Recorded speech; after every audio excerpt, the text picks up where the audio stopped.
जय हिंद दोस्तों, वंदे मातरम। तो फाइनली वो घड़ी हो सकता है कि आने वाले टेस्ट मैच में हमारे सामने आ जाए जब हम केएल राहुल की जगह पर इनफॉर्म शुभमन गिल को खेलते हुए देखें। दरअसल एक लंबे समय से अब ये डिबेट चल रही है और ये डिबेट अब काफ़ी लंबी हो चुकी है, जिसको भी वेंकटेश प्रसाद ने काफ़ी सधे हुए शब्दों में शुरू किया था कि आखिर केएल राहुल को हम लोग कब तक खिलाने वाले हैं। कल जब भारत ने मैच जीता उसके बाद में भी कुछ प्रेजेंटर्स ने इसी बात को लेकर सवाल उठाया कि आखिर केएल राहुल को कब तक खिलाया जाएगा। देखिए, जब वक्त बुरा चल रहा होता है तो हर एक चीज़ आपके अगेंस्ट ही जाती है और कल सेकंड इनिंग में जिस तरीके से केएल राहुल आउट हुए उसको देखकर भी यही चीज़ समझ में आई कि भैया नहीं, यहाँ पर समय इनके अनुकूल बिल्कुल भी नहीं चल रहा है। लेकिन उसके बावजूद भी क्या केएल राहुल सिर्फ एक इनिंग में रखे रहे?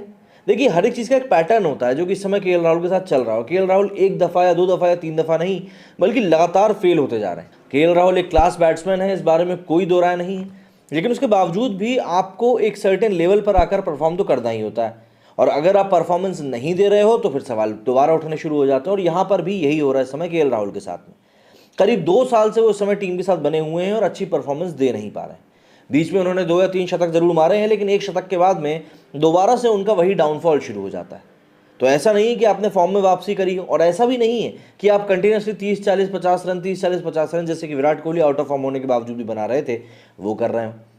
अब जो अगले आने वाले 2 टेस्ट मैचेस के लिए जो टीम का अनाउंसमेंट हुआ है उसमें सबसे बड़ा डेवलपमेंट ये देखने के लिए मिला कि अब भारतीय टीम के पास कोई भी उप कप्तान या फिर मतलब वाइस कैप्टन नहीं, जो कि अभी तक केएल राहुल को बनाया गया था।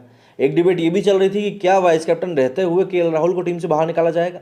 एक्सपर्ट्स का कहना था बिल्कुल निकाला जा सकता है, लेकिन बावजूद उसके केएल राहुल को वाइस कैप्टनसी से अब हटा दिया गया है। इसीलिए कयास यही लगाए जा रहे हैं कि हो सकता है कि आने वाले 2 टेस्ट मैचों में केएल राहुल को शायद मौका अब नहीं मिले। भारत ने ऑस्ट्रेलिया के खिलाफ दिल्ली में हुए बॉर्डर गावस्कर ट्रॉफी 2023 के दूसरे मैच में जीत दर्ज करी। जडेजा को मैच का हीरो कहा गया। उन्होंने दूसरी पारी में 7 विकेट लिए। उनके अलावा अक्षर पटेल का भी खासा योगदान रहा, जिन्होंने इस बार बल्ले से कमाल करते हुए 74 रनों की पारी खेली। कुल मिलाकर मैच में रविंद्र जडेजा ने 10 विकेट लिए, अश्विन के खाते में 6 विकेट आए और ऑस्ट्रेलियाई टीम अपनी दूसरी पारी में मात्र 113 रनों पर ढह गई। इधर मैच में भारत की जीत के बावजूद केएल राहुल की बात हो रही है, जो अपने करियर के कुछ ऐसे दोराहे पर खड़े हुए हैं जहां पर उनके पास करने के लिए ज़्यादा कुछ बचा नहीं। खराब फॉर्म उनकी चली रही है। सलामी बल्लेबाज के रूप में केएल राहुल ने हाल ही में अभिनेता सुनील शेट्टी की बेटी अथिया से भी शादी करी थी। इस सीरीज़ की 3 पारियों में उनके बल्ले से अभी तक मात्र 38 रन ही निकले। इससे पहले भी उनका फॉर्म कुछ अच्छा नहीं चल रहा था। इस कारण उन पर मीम्स की बौछार हो रही थी और लोग उनके मजे भी काफ़ी ले रहे थे। केएल राहुल को टीम से बाहर निकालकर शुभमन गिल या फिर अन्य युवाओं को मौका देने के पक्ष में सबसे ज़्यादा मुखर पूर्व क्रिकेटर वेंकटेश प्रसाद रहे। उन्होंने कई सारे ट्वीट्स करते हुए बताया कि कैसे मयंक अग्रवाल को भी इतने मौके नहीं मिले और शिखर धवन का औसत भी केएल राहुल से बेहतर है। उन्होंने टीम प्रबंधन पर सवाल उठाते हुए कहा कि आखिर एक खिलाड़ी को इतने मौके क्यों दिए जा रहे हैं। उन्होंने कहा कि पिछले 20 सालों में भारतीय क्रिकेट टीम के किसी टॉप ऑर्डर बल्लेबाज ने इतने कम औसत से रन नहीं बनाए। उन्होंने कहा कि केएल राहुल को टीम में बनाए रखने के लिए प्रतिभाशाली क्रिकेटरों से मौके छीने जा रहे हैं। कई ऐसे इनफॉर्म बल्लेबाज हैं जो इंतजार कर रहे हैं। उन्होंने इस दौरान धवन और मयंक के औसत गिनने के अलावा गिल के फॉर्म पर भी सवाल उठाया।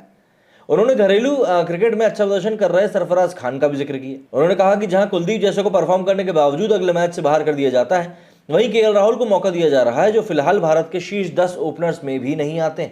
तो यहाँ पर सीधी सीधी सी बात है, जो बातें चल रही हैं वो बातें सही में बहुत ज़्यादा निराशाजनक हैं। अब बीसीसीआई ने जो बड़ा झटका दिया है वो दिया है सीधे तौर पर विकेट कीपर केएल राहुल को खराब फॉर्म से जूझने के कारण।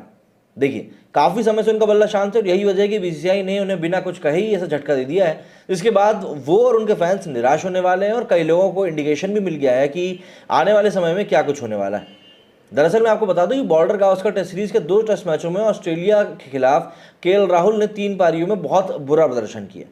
इस सीरीज के 2 टेस्ट मैचों में वो वाइस कैप्टन के तौर पर शामिल किए गए थे, लेकिन पहले 2 टेस्ट मैचों में खराब फॉर्म के बाद ही माना जा रहा था कि उनके खिलाफ कोई बड़ा कदम जरूर उठाया जाएगा। जैसे कि कयास लगाए जा रहे थे वैसा हुआ भी। बीसीसीआई की तरफ से बॉर्डर गावस्कर टेस्ट सीरीज के लिए आखिरी 2 टेस्ट मैचों के लिए जो नई टीम की घोषणा करी गई है उसमें कुछ खास बदलाव तो नहीं किए गए, लेकिन केएल राहुल के नाम के आगे से उप कप्तान हटा दिया गया है। जारी हुई टीम में रोहित शर्मा कप्तान के तौर पर शामिल है, वहीं केएल राहुल के नाम खिलाड़ी के तौर पर शामिल किया गया है। ऐसे में बिना कुछ कहे ही यहाँ पर बीसीसीआई ने काफ़ी कुछ कहने का काम कर दिया है। बात यहीं पर ख़त्म नहीं होती। जिस तरीके से पब्लिक ने इसके ऊपर रिएक्ट करते हुए बताया है कि यहाँ पर जो भी चीज़ें चल रही हैं वो साफ तौर पर बताता है कि पब्लिक भी अब कहीं ना कहीं इस चीज़ को लेकर काफ़ी ज़्यादा असहज महसूस कर रही थी कि आखिर एक खिलाड़ी के तौर पर केएल राहुल को कितना लंबा खिलाया जाएगा। अगर हम लोग बात करें रिएक्शंस की, तो ये बीसीसीआई ने वो ट्वीट किया है जिसमें कि इंडिया के स्क्वाड को बताया है। यहाँ आप देख सकते हैं केएल राहुल को बतौर खिलाड़ी यहाँ पर शामिल किया गया, उप कप्तान उनके नाम के आगे लिखा नहीं है।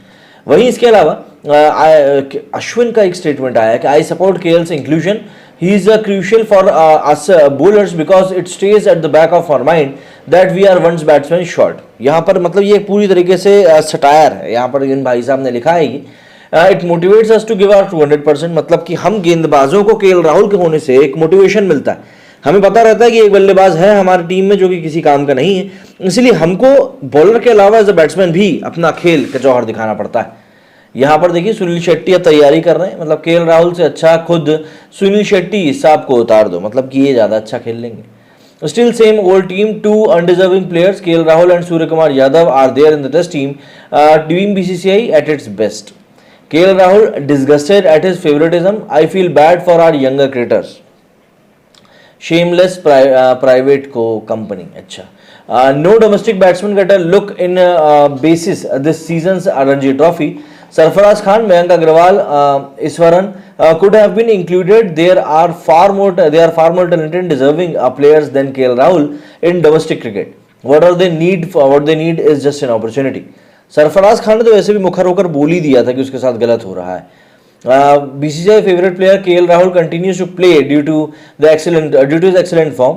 KL just missed his century by 99 run, 1 run पे आउट हो गए थे वैसे भाई साहब। केएल राहुल के पास सबके ये वाला सबसे सही है। तो इस तरह के कुछ ट्वीट्स और रिएक्शंस हैं जो कि केएल राहुल के टीम सिलेक्शन के बाद में निकल कर सामने आए हैं। आप लोग इस बारे में क्या कहना है? आपको क्या लगता है केएल राहुल के बारे में? क्या उनका इंक्लूजन सही है? मुझे कमेंट सेक्शन में जरूर बताइएगा। मेरे स्टूडियो फिलहाल नहीं चाहिए। जय भारत।